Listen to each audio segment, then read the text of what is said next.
आज हम लोग जो डिस्कस करने वाले हैं वो हम लोग डिस्कस करने वाले हैं सेक्शन 2 के सब सेक्शन 15 से, जिसमें हम लोग डिस्कस करेंगे illegal and illegally bound to do, legally bound to do.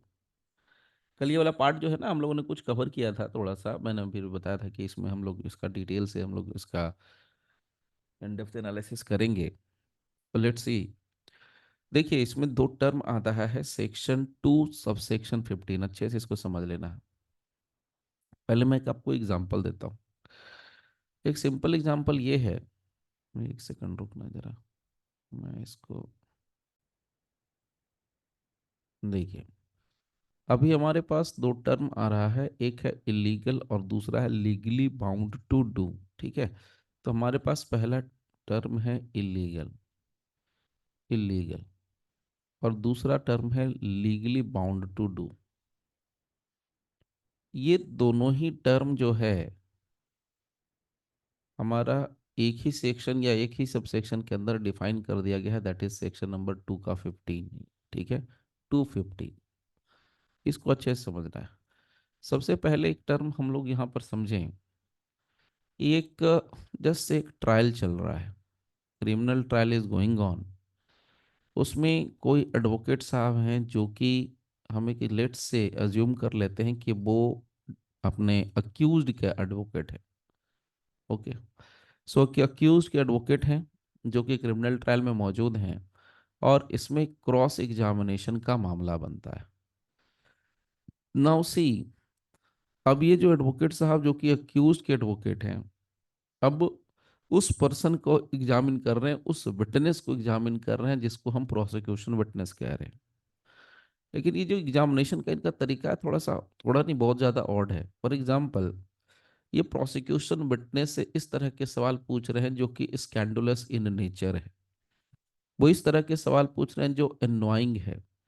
वो इस तरह के सवाल इससे पूछ रहे हैं जिसका कोई भी रेलिवेंस नहीं है, जो इससे रेलिवेंट है ही नहीं दूर दूर तक, किसी भी पॉइंट ऑफ टाइम से या किसी भी मैटर से कहीं कोई कनेक्शन है ही नहीं। तो अगर कोई एडवोकेट इस तरह का हरकत करे ड्यूरिंग द क्रॉस एग्जामिनेशन, तो हम इसको क्या कहेंगे? What is this? This is illegal.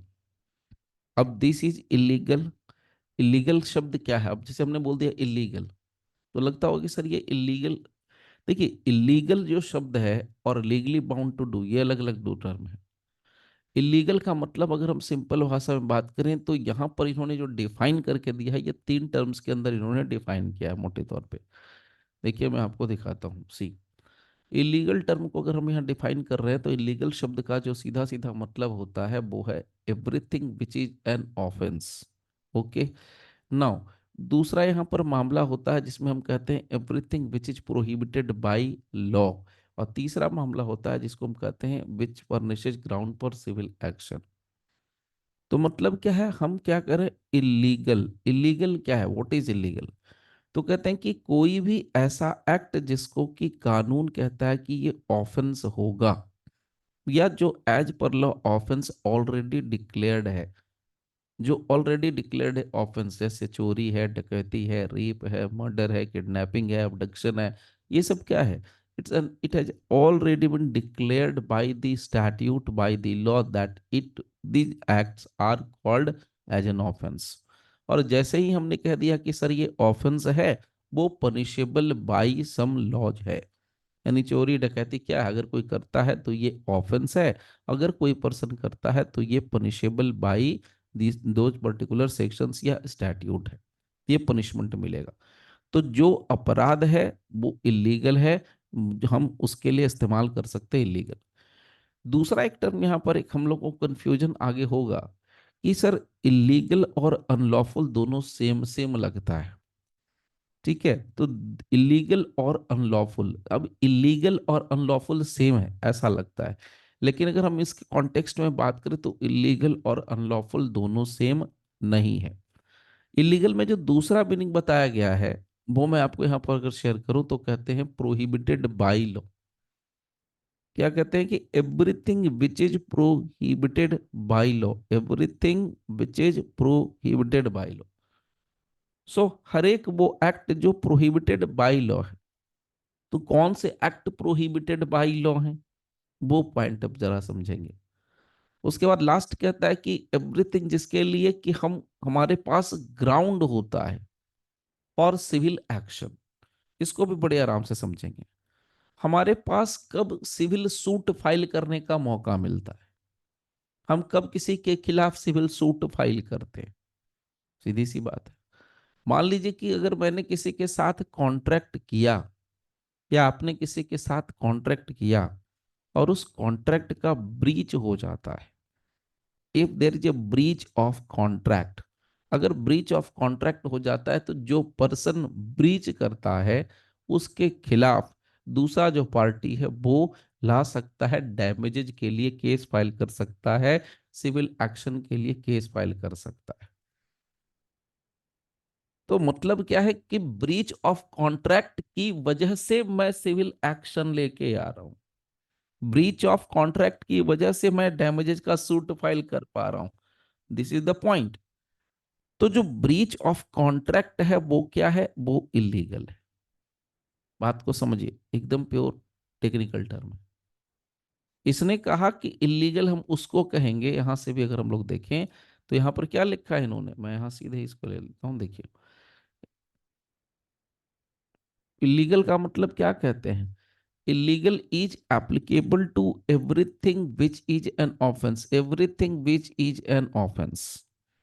आगे फिर से कनेक्ट करेंगे, illegal is applicable to everything which is prohibited by law. आगे फिर कहते हैं illegal is applicable to everything which furnishes ground for civil action, for a civil action. Okay, so now यहां पर एकदम क्लियर का है, क्रिस्टल क्लियर का है कि इलीगल सिर्फ तीन सेंस में इस्तेमाल होगा। एक ऑफेंस के सेंस में, एक कोई ऐसा एवरीथिंग जो कि प्रोहिबिटेड बाय लॉ है, और तीसरा एवरीथिंग जो कि ग्राउंड देता है फॉर ए सिविल एक्शन। तो सिविल एक्शन का ग्राउंड कब बनता है। तो ये सारी बातें आपको यहाँ पर देखने को मिलेंगी इस मटेरियल में। सी, सो मैंने यहाँ पर बहुत क्लियरली मेंशन किया है कि इलीगल को अनलॉफुल के बराबर नहीं समझना चाहिए। व्हाट इट मीन्स इलीगल जो है कभी भी अनलॉफुल नहीं हो सकता है, और अनलॉफुल इलीगल नहीं हो सकता है। अनलॉफुल का मतलब होता है what is not justified by law. देखिए कितना बारीक बारीक डिफरेंस है। पॉइंट को समझना, बड़े आराम से बता रहा हूं। आप कब किन शब्दों का इस्तेमाल करेंगे, अगर आप कभी कोर्ट में इस्तेमाल करते हैं अनलॉफुल, इसका मतलब है that is not justified by law, जिसको लॉ जस्टिफाई नहीं करता है, जिसको प्रोहिबिट करता है, what is prohibited by law, उसके लिए हम शब्द इस्तेमाल करेंगे इलीगल। ओके, सो इलीगल को तीन सेंस में फाइनली हमने डिसाइड किया कि क्या है। तो इलीगल ऑफेंस के लिए इस्तेमाल होगा, प्रोहिबिटेड बाय लॉ होगा, which for this is ground for civil action. ये तीन सेंस में यहां पर ये इस्तेमाल हो रहा है। That is the point. अब प्रोहिबिटेड बाय लॉ का एग्जांपल देखिए, जो मैंने एडवोकेट का एग्जांपल दिया था वो कंफ्यूज करता है कभी कभी कि प्रोहिबिटेड बाय लॉ होता है या it is an offence, it is justified और अनजस्टिफाइड बाय लॉ। तो यहां पर बहुत सिंपल मैंने आपसे कहा, प्रोहिबिटेड बाय लॉ का मतलब क्या होता है। प्रोहिबिट करना, ध्यान से सुनिएगा। अब कोई एडवोकेट, कोई वकील साहब किसी केस में अगर क्रॉस एग्जामिनेशन करते हैं प्रोसिक्यूशन के गवाहों को, तो प्रोसिक्यूशन के विटनेस को क्रॉस एग्जामिन करना उनका फंडामेंटल राइट्स नहीं है। उनका कौन सा राइट है, स्टैट्यूटरी राइट। तो क्रॉस एग्जामिन करना प्रोसिक्यूशन के विटनेस को, it is the statutory right of an advocate. करिए, कोई मना ही नहीं है। ओके, यहां तक ठीक है। लेकिन जब कहते हैं कि स्टैट्यूटरी राइट है, वो क्या करेंगे, उसका क्रॉस एग्जामिनेशन करेंगे। तो क्रॉस एग्जामिनेशन के कुछ नियम बताए उसी स्टैट्यूट के अंदर, एविडेंस एक्ट के अंदर, या सो कॉल्ड भारतीय साक्ष्य अधिनियम के अंदर इसके रूल्स बताए, नियम बताए। नियम क्या बता रखे हैं उस स्टैट्यूट के अंदर, वहां है पर ये कहते हैं कि जब कभी आप किसी गवाह से आप कोई पूछताछ करोगे, क्रॉस एग्जामिनेशन करोगे उसके साथ, तो आपको वैसे क्वेश्चंस नहीं पूछने हैं जिसका उस केस से कुछ भी लेना देना नहीं है। So even though you have an statutory right to ask any question to the prosecution witness, but still you cannot ask any question which is irrelevant to that particular case. तो उस particular case के लिए जो बातें irrelevant होंगी वो आप नहीं पूछ सकते। Point number one. अब अगर मान लीजिए कि किसी एडवोकेट साहब ने ये हरकत कर दी, या हम ही लोग कर देते हैं जाने अनजाने, मान लेते हैं थोड़ी देर के लिए, तो सपोज कीजिए कि आपने वो क्वेश्चन पूछ लिया या आप वो क्वेश्चन पूछे जा रहे हो जिसका कुछ भी लेना देना उस पर्टिकुलर केस से है ही नहीं। Your question is not connected any how with the case. It means totally irrelevant questions you are asking. In that condition क्या होगा? In that condition the court और द मजिस्ट्रेट और द जज interfere करेंगे, will interfere and say no no no you can not ask. आपने सुना है ना, ओवर रूल कर देना, सस्टेन कर देना, ये इस तरह के शब्द इस्तेमाल होते हैं क्रॉस एग्जामिनेशन में। तो अगर आपने वैसे सवालात पूछ लिए जिसका कुछ लेना देना नहीं है, तो उसके लिए ऐसे सवाल पूछे जाने के लिए, ऐसे सवाल पूछने पर आपको कोई सजा नहीं मिलेगी, because you have not committed any offence. तो यहां पर हम शब्द जो है, यहां इलीगल शब्द इस्तेमाल नहीं करेंगे। इलीगल शब्द इस्तेमाल नहीं करेंगे, अभी अभी नहीं करेंगे। ना व्हाट इज दैट? जब हम यहां पर कह रहे हैं कि जब जज साहब ने टोक दिया, जब साहब ने रोक दिया, नहीं, you can not ask such questions which are not relevant, which is not connected with the case. अगर यहां पर है तो जज साहब क्या कहेंगे कि नहीं, के पूछ सकते, दैट इज प्रोहिबिशन। तब कहा जाता है कि प्रोहिबिटेड बाय लॉ, या जहां पर डायरेक्ट स्टैट्यूट के अंदर स्पेसिफिक डायरेक्शन कि आप नहीं पूछ सकते। जैसे रेप के चार्जेस में, रेप के एलिगेशंस के मामले में आप उनसे उसका पास्ट हिस्ट्री नहीं पूछ सकते, एक्सपीरियंस नहीं पूछ सकते हैं, तो that is prohibited by law. तो जहां पर ये प्रोहिबिशन साफ साफ कानून कहता है कि नहीं, आप नहीं पूछ सकते हो, और स्टिल आप पूछ रहे हो, तो जो शब्द इस्तेमाल यहां पर होगा तब इस्तेमाल हो जाएगा इलीगल। तो जो चीज आपको करना नहीं चाहिए, जिसके लिए कानून में प्रोहिबिट किया गया है, जिस पर सीधे सीधे तौर पर रोक लगाई गई है, तब और केवल तभी आपको then and then only you have to apply the term or the use the term illegal. Okay. किसी भी शब्द का इस्तेमाल अगर आप सोच समझ के करने लगेंगे कोर्ट में, जज के सामने, या अपने एग्जाम में, तो एग्जामिनर को समझ में आ जाएगा कि हाँ, आप कैसे कितना नॉलेज रखते हैं। ये बड़ी छोटी छोटी बातें, लेकिन यही छोटी छोटी बातों का ध्यान रखा जा सकता है। सो नाउ ये दूसरा टर्म जो था प्रोहिबिटेड बाय लॉ, तो अगर ऐसी हरकत की जाती है तब हम कह देंगे कि क्या हो गया ये। हालांकि ऐसे सवालात पूछने के लिए आपको कोई सजा नहीं मिलेगी, आपको कोई जेल नहीं होगा, आपके खिलाफ कोई चार्जेस नहीं बनेंगे, बट स्टिल आपने जो काम किया दैट इज प्रोहिबिटेड, और वहां पर जो आप कर रहे हो तो कहा जाएगा इलीगल। That is illegal. जो आप कर रहे हो हरकत, जो एक्ट कर रहे हैं वकील साहब, वो क्या कहा जाएगा? That is illegal. उसके लिए शब्द हम क्या इस्तेमाल करेंगे? इलीगल। वाई? Why illegal? आप स्कैंडुलस क्वेश्चन नहीं पूछ सकते हो। Why illegal? Because it is prohibited by law. Simple. तीसरा पॉइंट जरा अच्छे से समझ लेते हैं। यहां पर आता है ground for civil action. Ground for civil action, तो यहां पर बहुत सिंपल इन्होंने कहा है, any everything, everything which furnishes, everything which furnishes, everything which furnishes. Everything का मतलब हर वो चीज जो फर्निश करती है, ग्राउंड देती है, आधार किस बात के लिए? सिविल एक्शन के लिए, सिविल सूट फाइल करने के लिए। तो हर एक वो चीज तो क्या देती है, मतलब हमें क्या इंस्पायर करती है, हमें क्या जरूरत पड़ेगी, हम किस आधार पर किसके खिलाफ सिविल सूट फाइल कर सकते हैं? मैंने लोन लिया बैंक से, मैं लोन नहीं चुका रहा हूं, ईएमआई नहीं भर रहा हूं, तो बैंक क्या करेगी? सूट फाइल करेगी। क्यों? क्योंकि उसको ग्राउंड मिल गया है, which furnishes ground for a civil action. तो एवरीथिंग, द मोमेंट कि मैंने ईएमआई भरना बंद कर दिया, तो हमारा सो कॉल्ड जो हमारा बैंक है जिससे हमने लोन लिया है, वो फर्निश करता है ग्राउंड फॉर सिविल एक्शन। वो मेरा एक्ट जो है उसको आधार देता है, ग्राउंड देता है कि आप जाकर के कोर्ट में सिविल सूट फाइल कर सकते हो। इसी तरीके से मान लीजिए किसी पर्सन ने क्रेडिट कार्ड लिया है, क्रेडिट कार्ड लेने के बाद मुझे से शॉपिंग करी, लेकिन उसने फिर से रीपे नहीं किया। तो अगर कोई पर्सन क्रेडिट कार्ड लेने के बाद भी, इंजॉय करने के बाद भी उसका अगर वो रीपेमेंट नहीं करता है, इन दैट कंडीशन वो डिफॉल्ट कर रहा है। चूंकि वो डिफॉल्ट कर रहा है तो हम यहां पर उसके लिए क्या लगा देंगे, उस पर्सन के लिए, उस पर्सन ने जो एक्ट किया वो एक्ट क्या कहलाएगा, वो एक्ट कहलाएगा इलीगल एक्ट।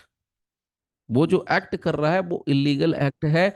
और उसके एक्ट की वजह से जो सो कोई अथॉरिटी है उसको क्या मिल रहा है, ग्राउंड फॉर सिविल एक्शन। तो इसको भी यहां पर हमने मेंशन कर लिया है बड़े अच्छे से। यहां पर क्या लिखा, ग्राउंड फॉर सिविल एक्शन, तो इसका लिए सिंपल वर्ड हम इस्तेमाल कर रहे हैं ब्रीच ऑफ कॉन्ट्रैक्ट के केस में। तो जहां कहीं भी ब्रीच ऑफ कॉन्ट्रैक्ट होता है, नाउ क्लियर है, breach of contract for which A lawsuit can be filed in respect of which damages could be filed under section 73 of the Indian contract act. तो दो पार्टीज आपस में contract कर रहे हैं, देखिए दो पार्टीज आपस में कॉन्ट्रैक्ट कर रहे हैं। अब वहां पर वो कॉन्ट्रैक्ट में ब्रीच हुआ, ब्रीच हुआ तो एक पार्टी को ग्राउंड मिल गया, उस ग्राउंड पर वो सिविल सूट फाइल कर रहा है। तब हमने ये बहुत सिंपल कहना है कि क्यों वो फाइल कर रहा है, क्योंकि एक पार्टी ने क्या किया, इलीगल एक्ट किया, इसीलिए दूसरी पार्टी क्या कर रही है, सिविल सूट फाइल कर रही है। एक पार्टी ने यानी सो कॉल्ड एडवोकेट साहब ने वो क्वेश्चंस पूछने शुरू कर दिए एग्जाम्पल के तौर पे जो प्रोहिबिटेड बाय लॉ है, तो जो एक्ट है वो क्या कहा जाएगा, इलीगल कहा जाएगा। आपने वो काम करने शुरू कर दिए जो पनिशेबल इन लॉ है, पनिशेबल इन स्टैट्यूट है, चोरी डकैती मर्डर रेप किडनैपिंग एब्डक्शन, तो आपका जो एक्ट है वो क्या कहा जाएगा, वो एक्ट कहा जाएगा इलीगल।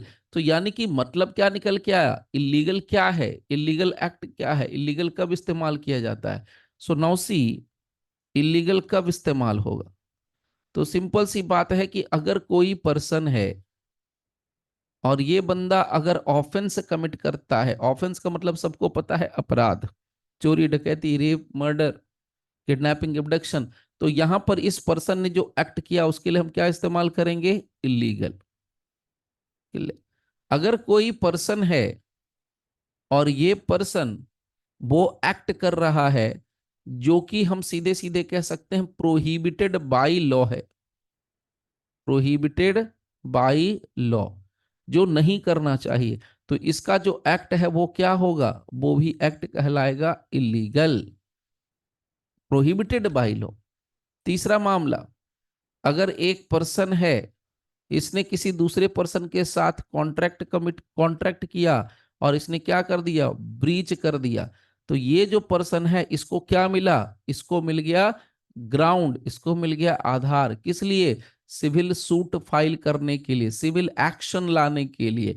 तो जब किसी पर्सन को आपने आधार दे दिया सिविल एक्शन लाने के लिए, तो इसका मतलब जो पीछे वाला पर्सन है जिस पर यह केस मुकदमा होगा, जिसके खिलाफ हम सूट फाइल करेंगे, वो पर्सन उसने क्या किया, दैट इज इलीगल एक्ट। तो यहां पर क्या लिखा है इन्होंने, एवरीथिंग, इन्होंने शब्द इस्तेमाल कर दिया एवरीथिंग, मतलब कुछ भी हो सकता है, it may be anything. Every का मतलब हर चीज इंक्लूड है, हर चीज यहां पर इंक्लूड हो गई। तो हर एक चीज, हर एक चीज जो कि ऑफेंस के कैटेगरी में फॉल करेगी वो उसके लिए लीगल, हर एक वो चीज जो प्रोहिबिटेड बाय लॉ होगी वो भी इलीगल, हर एक वो एक्शन, हर एक वो बातें, हर एक वो चीजें जो कि ग्राउंड देगी सिविल एक्शन का, वो क्या कहलाएगा, इलीगल। तो ये जो हमारा यहां तक का जो पार्ट है वो सेक्शन 215 में यहां पर आया इलीगल।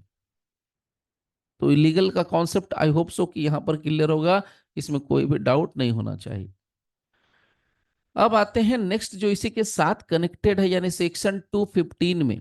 अब एक चीज यहां पर मैं साथ के साथ बता दूं कि ये जो इलीगल और लीगली बाउंड टू डू का जो कॉन्सेप्ट है, ये आपको अगर जाके देखेंगे पुराने वाले सो कॉल्ड आईपीसी में, तो सेक्शन नंबर 43 मिलता है।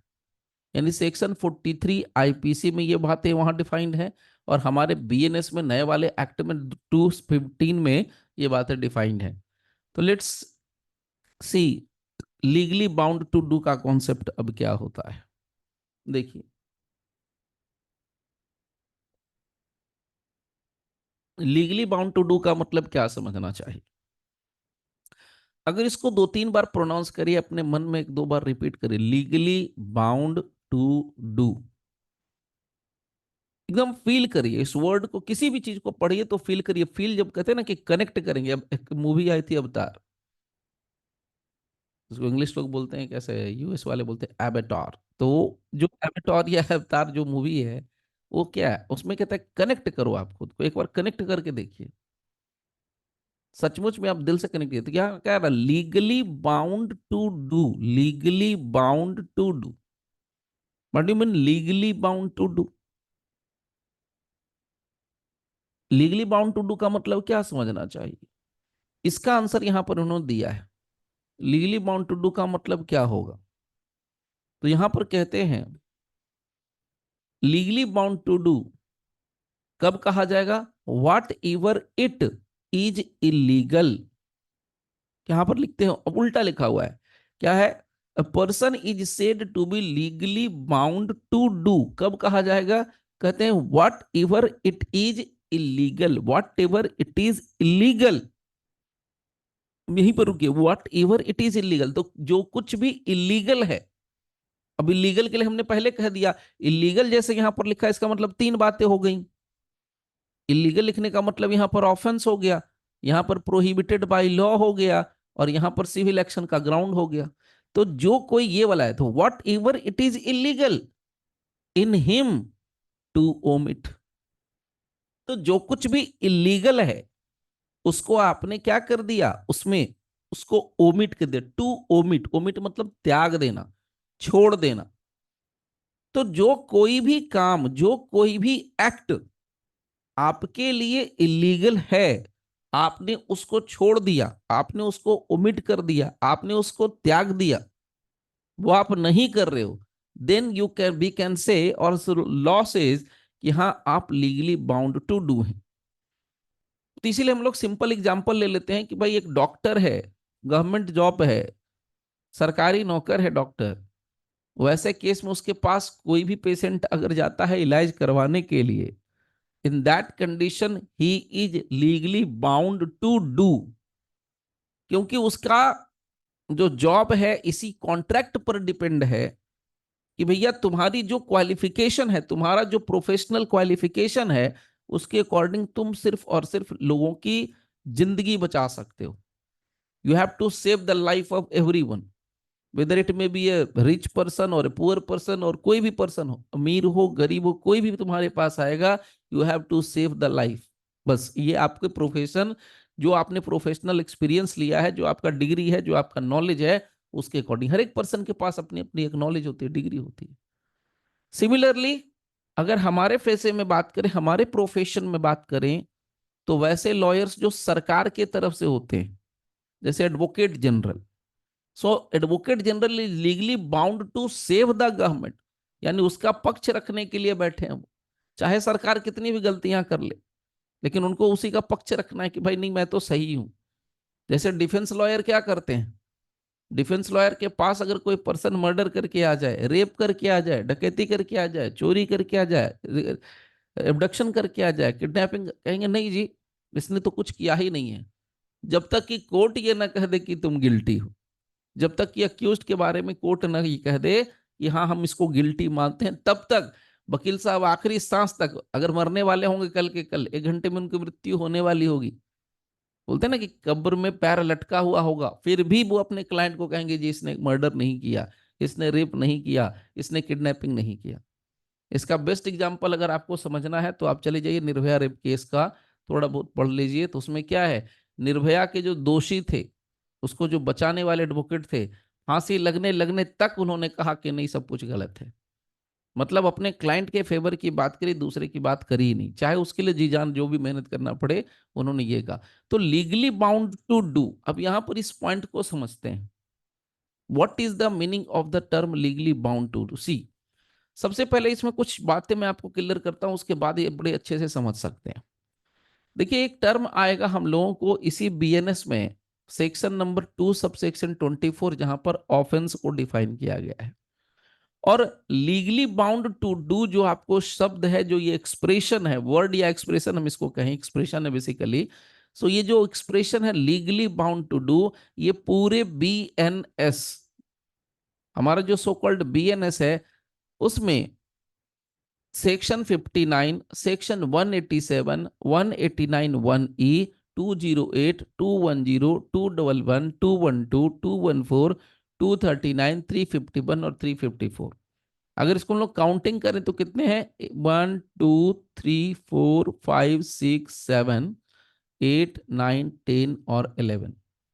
सो मोटे मोटे तौर पर, अगर मेरे से कहीं ओवरलुक नहीं हुआ है, तो टोटल 11 जगह ऐसे हैं, 11 प्लेसेज ऐसे हैं, 11 पॉइंट ऐसे हैं, जहां पर ये शब्द लीगली बाउंड टू डू आपको अलग अलग सेक्शंस के अंदर देखने को मिलेंगे। अब ये जो लीगली बाउंड टू डू है, इसको हमने क्या करना है, सेक्शन 224 के साथ कनेक्ट करके पढ़ना है, इसके साथ 215 को रीड विथ करके पढ़ना है। तो मैं एक एग्जांपल ले लेता हूं सेक्शन 187 बीएनएस से, और उसके बाद इसको आपको शेयर करता हूं कि क्या निकल के आता है 187 के साथ। Let's see. देखिए, ये हमारा हो गया 187, ये कुछ ज्यादा ही आगे निकल गया, ये रहा 87 सी। 187 में देखिए क्या लिखा हुआ है। अब क्यों इसको ले रहे हैं वो भी बता रहा हूं, और उससे आपको क्या मिलने वाला है वो भी बता रहा हूं। Whoever being employed in any mint lawfully established in India does any act or omits what he is legally bound to do। आपको एक एग्जांपल दिखा दिया, लीगली बाउंड टू डू। उसी तरीके से आप यहां पर देखिए 189 1E, कोई भी आप देख सकते हैं यहां पर 189 1E कहाँ गया, ये रहा 189 1E।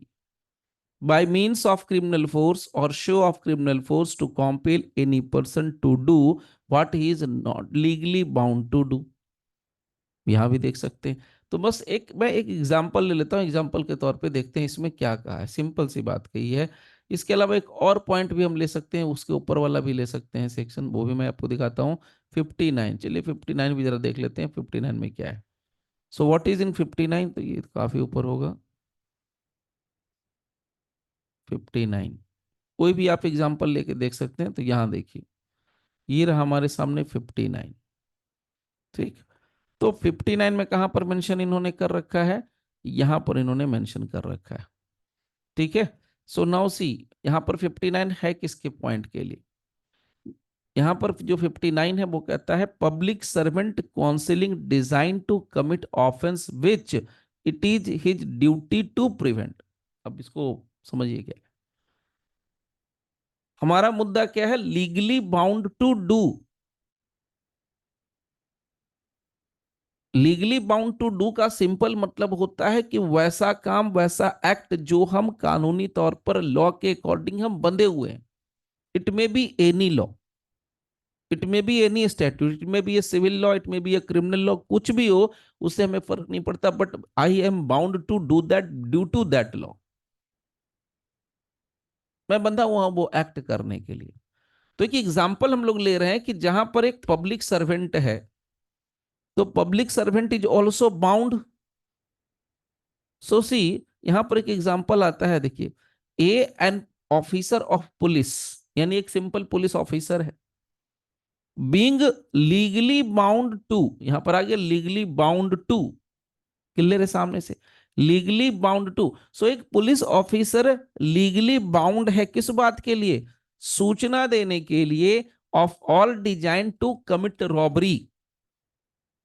मतलब एक पुलिस ऑफिसर जिसके पास अगर ऐसी सूचना मिलती है कि कहीं कोई पर्सन रॉबरी करने वाला है, या कुछ लोग मिलकर रॉबरी करने वाले हैं, तो किस तरीके से रॉबरी होगी, डिजाइन का मतलब किस तरीके से रॉबरी होगी, कितने बजे रॉबरी होगी, किस रूट से आएंगे, किस रूट से जाएंगे, कितने लोग होंगे, कहां से आएंगे, किन किन गाड़ियों से आएंगे, ये जो इसको बोलते हैं ना पूरी प्लानिंग, इसको बोल रहे हैं यहाँ पर एक शब्द में लिखा डिजाइन।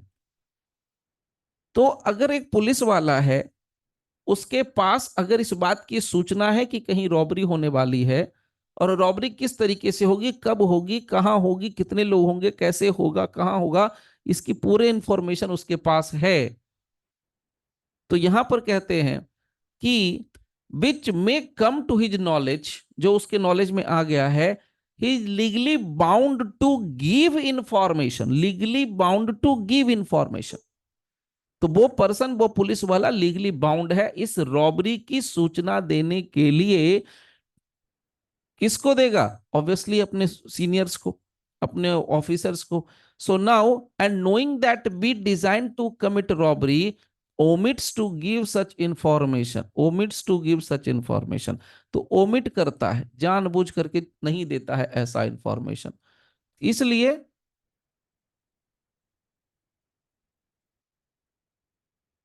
इसलिए कि उसका इंटेंशन क्या है कि वो सुगम बनाए। फैसिलिटेट का मतलब होता है सुगम बनाना।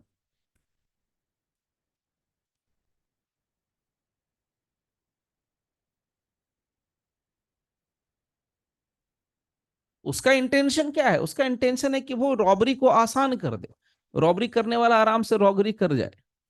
तो जब एक पुलिस ऑफिसर की ये ड्यूटी है कि भैया आपको रॉबरी के बारे में सूचना देनी है, अगर वो नहीं देता है तो उसने क्या किया है? वो एक सूचना उसने छिपाई है, उसने एक इंफॉर्मेशन कंसील किया है। तो यहां पर क्या कहा गया? He is liable to punishment according to the provision of this section, that is section number 59। It means वो लाइबल हो गया, उसको दंड मिलेगा, उसको पनिशमेंट मिलेगा। It means what is that? That is an offence. सो मतलब सीधा सीधा क्या निकला? हमारा जो डेफिनेशन पार्ट है सेक्शन 2 का, जो सेक्शन 15 है, वो कहता है legally bound to do. It means a person और any person who is legally bound to do a particular act, और अगर वो उस एक्ट को नहीं करता है, उस एक्ट को ओमिट करता है, नहीं करता है, तो उसके लिए उसको पनिशमेंट मिलेगा। तो इसको हमने क्या करना है? सेक्शन 215 को हमने सेक्शन 187 या किसी भी अन्य सेक्शन के साथ जब हम रीड विथ करेंगे, तो वो क्या निकलेगा? वो ऑफेंस बन जाएगा। क्योंकि इसका कहने का मतलब बहुत सीधा है कि जब किसी पर्सन को, कोई एक पर्सन है, and if this person is legally bound to do, if this person is legally bound to do any particular act, कोई भी ये एक्ट करने के लिए लीगली बाउंड है, और अगर ये जानबूझ करके ओमिट कर दे, तो उस कंडीशन में ये जो पर्सन है पनिश किया जाएगा। क्यों पनिश किया जाएगा? क्योंकि ये जो एक्ट है, जो ओमिट करने वाली बात है, ये ऑफेंस बन जाएगा और इसके लिए उसको पनिशमेंट मिलेगा। तो सेक्शन 59 में कैसे पनिशमेंट मिला, वैसे 187 है, 210 है, 211 है, 212 है, सारे सेक्शंस वैसे ही काम करेंगे। तो यहाँ पर 59 में क्या है पनिशमेंट, देख लेते हैं क्या लिखा है इन्होंने। इन्होंने क्या लिखा है? If the offence be committed be punished with imprisonment of any description provided for the offence for a term which may extend to one half of the longest term of such imprisonment. यहाँ साफ साफ लिखा है। तो किसके लिए है? Public servant के लिए है। तो जो कोई पब्लिक सर्वेंट सब कुछ जानने के बाद जानबूझ करके भी, नॉलेज है, इंफॉर्मेशन है, सब कुछ है, बट स्टिल वो छुपाता है, कंसील करता है, ताकि सामने अपराधी अपराध करके चला जाए।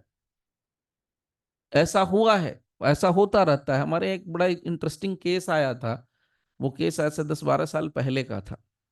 उसमें किस्सा ये है, कहानी ये है कि झारखंड में रांची है, सबको पता है, धोनी का हाउस है। सो रांची से, रांची टू पटना एक बस चला करते, ये क्या बहुत सारी बसें चला करती हैं। सो नाउ एक पर्टिकुलर कोई बस थी, और उस बस को लूटपाट करने के लिए, या उस रूट में शायद 2-3 बसेस थी ऐसी, एक पर्टिकुलर एरिया आता है, एक पर्टिकुलर पुलिस स्टेशन आता है, उसको शायद दीपनगर बोलते हैं, ये मतलब बिहार के इंटर कर जाते हैं बॉर्डर पे। सो नाउ वहां पर क्या है कि पर्टिकुलर थाने के एक लोकेशन में एक बस आती है, और उस बस में कुछ अपराधी तत्व के लोग, यानी सो कॉल्ड रॉबर्स, घुस जाते हैं, और बस में घुस के बढ़िया से, बड़े आराम से, बड़े प्यार से लूटपाट करते हैं। मतलब जिसके पास जो चीज निकल जाए वो सब ले लिया, घड़ी ले ली, चैन ले लिया, मोबाइल जो लेना था उन्होंने सब कुछ ले लिया। लेने के बाद जब उन्होंने कुछ देर के अंदर, मिनटों के अंदर, फ्रैक्शंस के अंदर उन्होंने जब कैलकुलेशन किया, तो ये बताया गया कि भैया उनके पास करीब करीब 3 लाख का माल है। मतलब जो 3 लाख का है वो सामान लूटपाट करके जमा कर चुके हैं। कुछ समय के बाद क्या हुआ, ये मैं आगे की कहानी बता रहा हूँ, थोड़ा पीछे भी चलूंगा लेके। 3 लाख का सामान इन्होंने लूटपाट करके रखा। वास्तव में हुआ क्या कि अब उसके बाद जब इनको लूटपाट करके पता चल गया कि हमने 3 लाख की लूटपाट करी है, तो ये फिर बाद में पलट गए और पलट करके जिस पैसेंजर से जो सामान लूटपाट किया था उसको पूछ पूछ करके कि भैया ये घड़ी किसकी है, हाथ उठाओ, तो उसको उसको घड़ी दे दी। ये मोबाइल फोन किसका है, हाथ उठाओ, उसको उसका मोबाइल फोन दे दिया। ये चेन किसकी है, ये इयरिंग किसकी है, सब पूछ पूछ के, सब पूछ पूछ के पलट करके सबको दे दिया पैसेंजर्स को वापस। किसी पैसेंजर की हिम्मत नहीं थी, किसी एक पैसेंजर ने ये पूछा बड़े हिम्मत से, भाई ऐसा क्यों कर रहे हो, आपने पहले लूटा और उसके बाद लूट के बाद क्या ऐसा हो गया कि आपने तुरंत पलट के दे दिया। तो उस लुटेरे ने कहा कि भाई हमने इस बस को लूटने के लिए हमने 5 लाख रुपया खर्च किया है, लूट करके 3 लाख रुपया मात्र इनकम हो रहा है, तो क्या फायदा है मेरे को बस लूटने का। 2 लाख का तो ऐसे खड़े खड़े घाटा है।